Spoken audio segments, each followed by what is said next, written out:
Hi everyone, I'm Rebekah from Rebekah's Random Adventures and also from thekingdomoutpost.org. Make sure to check that out. And today I'm taking over Shrok's channel to expose him to a non-American culture from a place called Malaysia. It's in between Thailand and Singapore, and it's a very unique place. Blend of lots of different cultures, so just pick some random clips for Shrok to react to. Suddenly was struck how I felt no need to explain where America was. Anyway, anything I should prepare myself before I dive into these videos? Very general kind of like cultural things, just to give a picture of what it's like. Okay. This first... Nice. Yeah. Alright, so watching the first one here, looks like a sport. Well, I know you seem to feature volleyball a lot on your channel, so I wanted to show you this Asian version of volleyball. And you should see, like, imagine yourself playing it, or imagine doing it at youth groups. See what you think. Oh dear. The spectators look not super raucous or excited. Do people watch sports like very passionately, or are they generally kind of reserved? Reserved? This is probably, nuts. Unless like it's the finals and somebody's gonna win. Badminton, like badminton, would be a big one, like the World Cup or something. This is a whack sport though. Like the flexibility. No. Have you ever played this? Even if I wanted to. It takes a lot of skill. Yeah. Is it a pretty mainstream sport? Like, will you see kids just playing it together in the street? Soccer or would be the most common. Is it kind of just reserved for like colleges and stuff? Soccer would be the most common, but this is like traditional, so it would have been what people grew up playing in the villages. It's the name is a combination of a Malay word and a Thai word, so it is sepak takraw. Takraw is Thai, as Drew likes to remind us. And so it's actually kind of like across the region, and there are not very many similarities between Malaysia and Thailand culturally sometimes, but this is like something that is really similar. Would most people be interested in watching? No, I've never watched it on sport? TV. I just know it exists. Yeah. It takes a lot of teamwork and Could stuff. you imagine though. playing it at youth group? No, I think Mennonite dress would make it a little bit hard for the ladies. Like, would Muslim ladies play it? They would wear they have great sports gear. Like, you can buy sports gear and swimsuits, and you can do any sport. Yeah. So like the entrance to sports is not so difficult for women as it may be in some cultures. Anyway, I think we're ready for the next This one is a clip. short, well, before you start it, it's kind of like a short film about, they make these heartfelt family value type short films every year for each of the main festivals. So like, there's the Chinese New Year for Chinese people, then there's the Eid or Hari Raya as it's called for the Malay people, and then we have Deepavali, or you'd call it Diwali over there, for Hindu people. So there are lots of different, like, and there are more holidays than that. We have lots of public holidays every year. So this is one of them, and it'll be in a dialect. Okay. So this is for which holiday? The Chinese? It's like a family value type. See what you think of it. Oh, you need sound though. Oh yes. So is there kind of a tension between family and career for some people? Families want you to put your career first.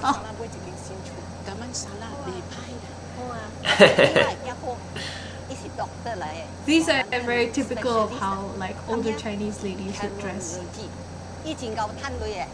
Oh yeah.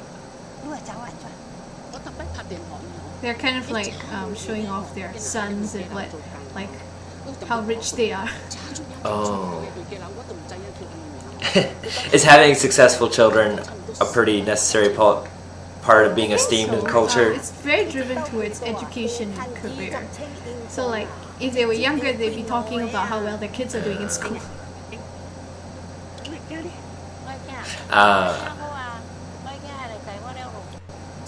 Oh yeah, they're talking about money and stuff. I see.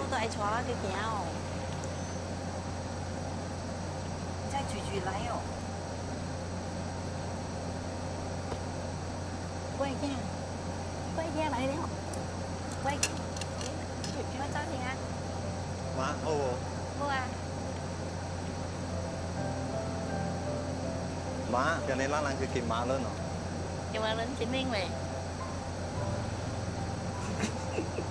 Aw. He's taking his mom on a vacation, and Everyone else's son is more successful, but yeah, the rest she of actually them, gets their to meet kids her are son. overseas, like being successful, and like that car would be like a locally made car. So it's not an expensive car. It's like very normal people drive a car like that. My family used to have a car like that. Yeah. Nice. That's cool. Is family a pretty high value in Malaysian culture?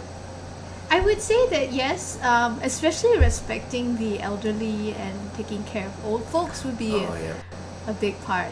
So like COVID, I think a lot of what drove people to be very cautious about it is, number one is like your parents, you want to take care of them, you don't want them to get sick. So that would be a big part of it. We can go to this one. Oh, dancing. We don't do that. Oh, but it's not dancing. That's the cool thing. Okay. So is this part of a holiday too? No, this is something like in a lot of restaurants, Malaysian restaurants or what we call mama restaurants. They would serve this kind of frothed tea where you would pour tea from one jug to the next jug. So if you play it, you can see them, and they're kind of like having a competition how well they can make the frothed tea, but also doing like stunts and making it entertaining. So it's like, That's a skill. That's crazy. yeah.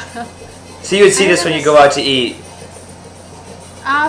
They wouldn't do it so fancily when they go out to eat. But I saw this on TV growing up as a kid. They would perform it. And is it just Malaysia that would do this? It could be controversial to say because the region is like very Indonesia, Malaysia, Singapore, Thailand are always competing about like food, and so as far as I know, it's a Malaysian thing. But you could get like a ton of angry Indonesians or Singaporeans. Is the drink pretty good? It's like Indian tea with milk, and it has like a layer of froth on top. I'm not much of a tea drinker, though. That's pretty cool. Right, we can try the next. Alright. Do you go to malls much? Yeah, well, before COVID. Yeah. That would be the thing to do. Like maybe less of, not at all like the outdoor camping and like more of like mall culture is big. Yeah. Yeah. It's interesting. Mall culture is still definitely a thing. It feels like it's kind of slowly dying though because of Amazon. Just a little bit sad. But it's the experience too, not the like getting out of the house and doing something in an air-conditioned environment. Like my mom or some of my family, they wouldn't really exercise outdoors. They go to a mall and they do like mall walking. Yes. I'm sure you guys do that there. oh, yep, it's definitely a thing. Anyway, wow, this looks fancy. Yeah, I wanted to show some of the native culture because those cultures often get overlooked when talking about because they're minorities, but they're the indigenous Malaysians from Borneo, and I think you can forward a little bit. This is some of their dancing. They have very elaborate folk dress and very elaborate choreography. That is cool. And like tattoos too, it looks like are part of it. Yeah, like tattoos, the neck, the Nice. huge. Do you know what kind of feathers these are? No clue. But they're amazing and they're huge. Yeah, they are. Some of these tribes used to be headhunting tribes. in Borneo. Huh. And there's so many. Oh, so they went viral on social media. Yeah, and these are That's kids. kind of cool. Yeah. So are there efforts like within the city centers to incorporate traditional culture? I think that the most indigenous cultures are often left out because the majority of the population would be Malays and Chinese and Indians, and we'd be like the typical three. Whereas most people don't even know the names of the different native tribes and things. So that's something that needs a lot more education, I feel. Yeah. So most of the indigenous tribes still live in rural areas? Yeah, and like with a very traditional way of life, which is getting encroached on by logging and by deforestation, which is a huge pity. It is sad. Anyway, this scene from nature to urban. Yeah, you can actually play this on fast forward, and you can see Okay. sort of like the shift. It's a drone footage of the kind of like the view. This is to convince people to come to. This is a bit of an ad. After COVID, if you want to go on a vacation, you want to see a little bit of everything. Malaysia is like definitely better than Thailand. The jungle looks cool, and a mountain. Man, I'd go there. It's really beautiful. It's great for hiking. Nice. Misty. Is there bugs and snakes? Yeah, there are, but snakes don't usually bother you. It's mosquitoes that would be the most trouble. Yeah. And this is some of like maybe half suburban, half kind of like village. Yeah. Pretty fancy. You guys don't get snow or anything like that, do you? No, never. How far is this from Kuala Lumpur? So I think this video is showing like the transition from the jungle, the forest, to the city itself. So you will see like a lot of the city if you can forward a little bit. If you like. Yeah, this is one of our highways. We have great highways. Traveling on the road is always fantastic. Really nice infrastructure, yeah. You can see. Oh, I remember I've been on this road many times. It really is fun to drive through. Oh, I bet. In between, they cut through the hill. This is the Twin Towers, the tallest. I remember seeing those. Yeah, seems to be one of the iconic things. That's cool. What is in these Twin Towers? Office buildings mainly. Okay. There's a mall next to it, which is quite fun. Oh yeah. Right, so that's Sweet. urban Kuala Lumpur. Lots of things to do and to eat and to see. So Yeah. You live kind of on the outskirts of Kuala Lumpur, or would you say the heart of it? about maybe 40 minutes away. It's just a drive. We sometimes just go around the city and drive and look around. Nice. But you guys are still on lockdown right now. Yeah, we're not allowed out of the house. Oh man, I'm sorry. It's fine. Alright, yeah. Okay, so what is this? Make this full screen and then start. Yep. So this would be a restaurant that is an Indian Muslim restaurant. Or that's the genre of restaurants anyway. And they're making like flatbread that's really amazing. They stretch it out and it's like this huge flatbread. It's called roti tissue. With tissue, like tissues you wipe your face with. And then they put it on a grill, and then they put like condensed milk and sugar, and it's actually like a layer of a croissant. Is it kind of sweet like a dessert then? Yeah. It's actually they put condensed milk and they put margarine. It should be butter. Okay. They put margarine on it. I'm not sure which one this is actually. Sometimes they fold it up in this. No, I think this is the dessert one. They're originally from India. I think in India they're called roti prata. But in Malaysia we've made like an unhealthy, sugared out version of it. Sounds very American.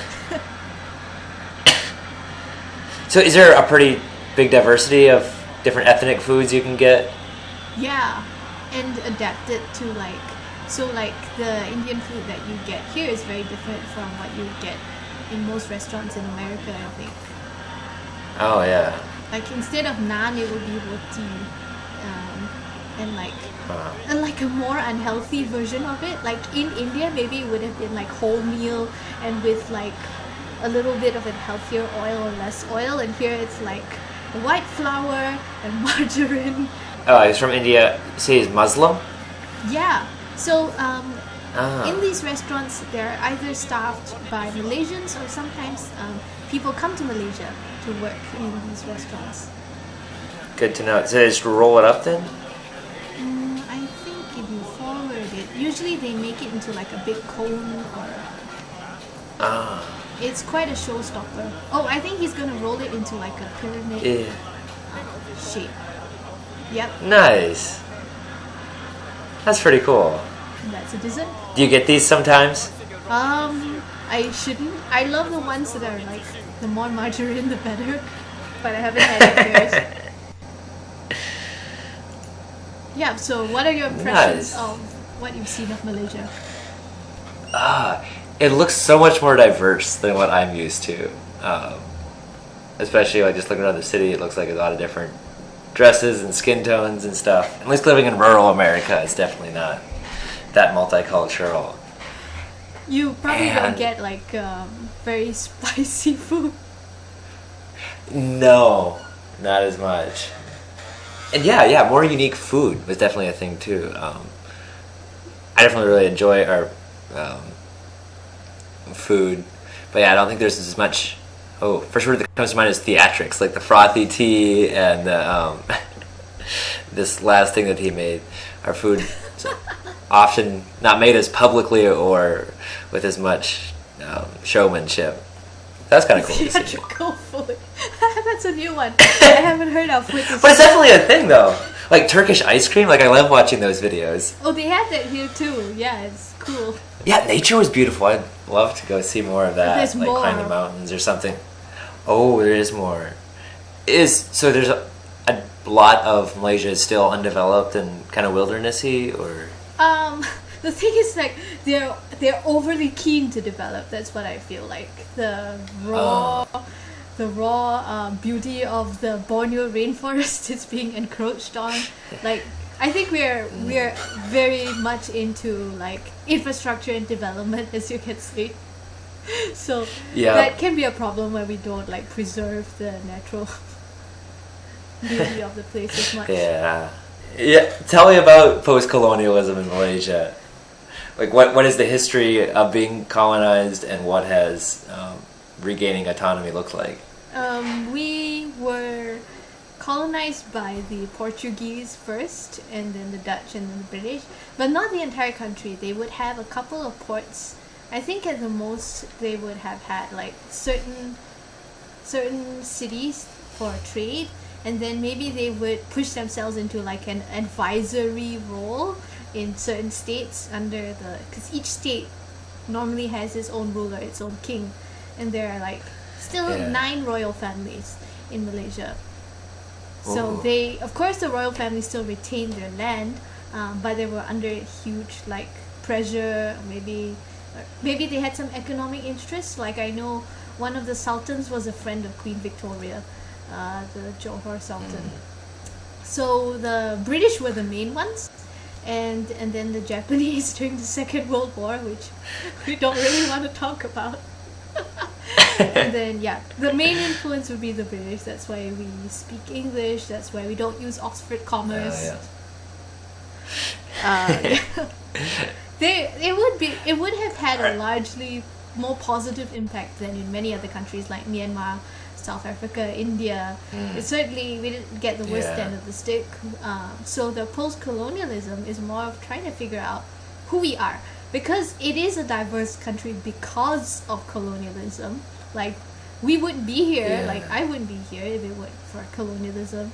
And so we're trying to figure out, I guess, who we are, and what we want for ourselves in the future, and that would be the main part of it. but it's still like we are, as you can see in the videos, we're left a relatively stable country with an income, with good infrastructure. So I guess there's maybe less to complain about and more to just like try to figure out stuff. Yeah. Identity is a big thing, and that is messy post-colonialism, and especially multicultural. It sounds like you have a lot of immigrants from different places and stuff. Yeah, most of the rhetoric in the country is like racial unity, the idea that like people should be integrated as much as possible. They should go to the same schools. They should, have neighbors of different ethnicities, work together, play together, eat together. That's a huge emphasis. Nice. Are most other groups behind that? They would want to put in energy to assimilate? Yeah, but I think there's like in the urban areas, it's different from the rural areas. The urban area has its own culture that's like very much, like I would see the other cultures are very, very much part of who I am. Like I may not be Indian or Malay, but I have like the cultural clothing, and you're expected or encouraged to wear the cultural clothing and celebrate different holidays and eat different types of food. So that's what I love about it. Like I am kind of Chinese ethnically, but I don't see myself as, I kind of see myself as Malaysian more. And like you still enjoy all these Indian restaurants, and like do you go to the parades and the holidays for all these different ethnicities? Yeah, and enjoy the public holidays, the many for sure. holidays. You're like the Jews or something. Yeah, Christians get public holidays too. Nice. We get Christmas. Nice. Yeah, so everyone gets a piece of the public holiday pie. Like seriously. Nice. That's super cool. Well, thank you for showing me some of your culture. I enjoyed watching that.